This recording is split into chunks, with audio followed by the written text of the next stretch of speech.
Bonjour à tous, allez, ça faisait longtemps que j'avais pas partagé avec vous une petite tranchette de vie. J'en entends déjà qui râlent au fond, ta vie, Phil, on s'en fout. Eh ben non, en fait, parce que, comme aurait dit Montaigne, ce qui me sert peut aussi par accident servir à d'autres. Et puis bon, allons-y, on verra bien à la fin si ça vous sert à quelque chose. Alors voilà, faut vous avouer que je m'intéresse aussi de temps en temps à la numismatique. Enfin, j'aime bien les vieilles pièces de monnaie quoi. Donc, je traîne de temps en temps sur un site de collectionneur où on peut vendre, acheter, etc. Et ce matin, il y a un gars qui m'a fait mourir de rire. Il voulait vendre une pièce de 2 € de Finlande, une pièce qui évidemment n'a absolument rien de rare, et il voulait la vendre 3 €. Alors forcément, ça marchait pas.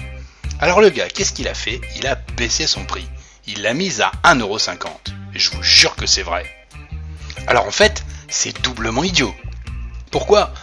Parce que pour acheter cette pièce, il fallait payer 90 centimes de port.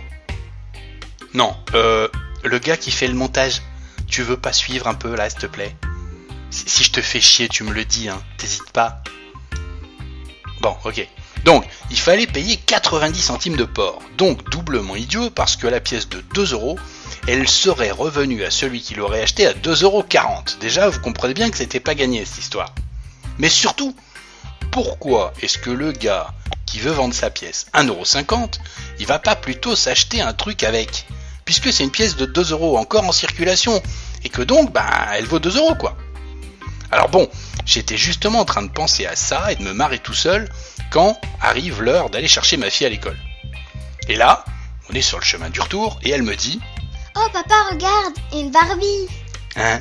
Comment ça une Barbie? Et là, elle me montre un carton sur le trottoir à côté des poubelles. Et effectivement, sur le dessus du carton, il y a une poupée Barbie, neuve, dans l'emballage d'origine.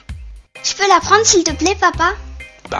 Normalement, on fait pas trop les poubelles, enfin, pas encore. Mais bon, pourquoi pas? Je regarde dans le carton, et en fait, apparemment, il y a d'autres trucs sympas, des mugs, des tasses, des bricoles. Alors, on a embarqué le carton à la maison pour le trier. Tiens, je vous ai même fait une photo du contenu de ce carton pour pas que vous pensiez que je raconte toujours n'importe quoi. Au fond de ce carton, il y avait même de l'argent, des pièces de 1, 2 et 5 centimes. Alors, la boucle est bouclée, on est revenu aux pièces de monnaie, mais vous devez vous demander une fois de plus pourquoi je vous raconte ça et quel rapport ça peut bien avoir avec le poker. Eh bien, pensez à la valeur. Non, tu me changes ça s'il te plaît? Voilà. Pensez à la valeur. Essayez de vendre 1,50 € une pièce de 2 €, c'est stupide. En jargon, on dirait que c'est misvalue. En gros, j'ai check behind river avec les nuts. Mais jetez à la poubelle des choses qui ont une certaine valeur. Sinon pour moi, mais sans doute pour d'autres. C'est pire que Spew. Elle ne lui plaisait plus ces tasses. Il s'en foutait de cette Barbie, ok, pas de problème. Mais il aurait pu les donner. Un voisin, un ami. Bien sûr, vous allez me dire, chacun fait ce qu'il veut. Il est libre de jeter l'argent par les fenêtres. Vous avez le droit même de payer 2 tapis à 200 bébés deep avec 7 de off. Vous avez le droit, bien sûr. Mais pour gagner à ce jeu, la prise en compte effective de la valeur réelle est fondamentale. Valeur de votre main, en elle-même. Puis, valeur face au board, face à la range adverse, en fonction de l'action. Tout ça, disons que c'est la lecture. En plus, ça va générer de l'historique. Donc, du metagame. Savoir apprécier la valeur, c'est aussi le problème de l'ICM.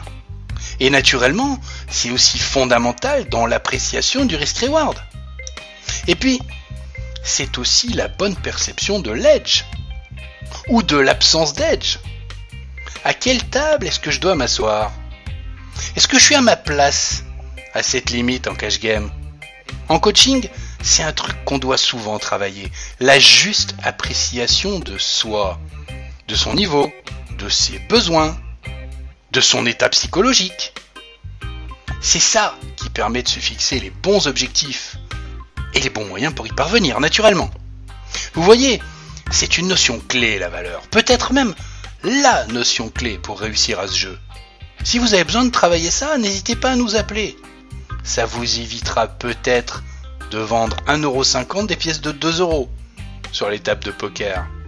Ou alors, ça vous évitera de jeter des cartons avec des chouettes tasses et des Barbies toutes neuves. À vous de voir.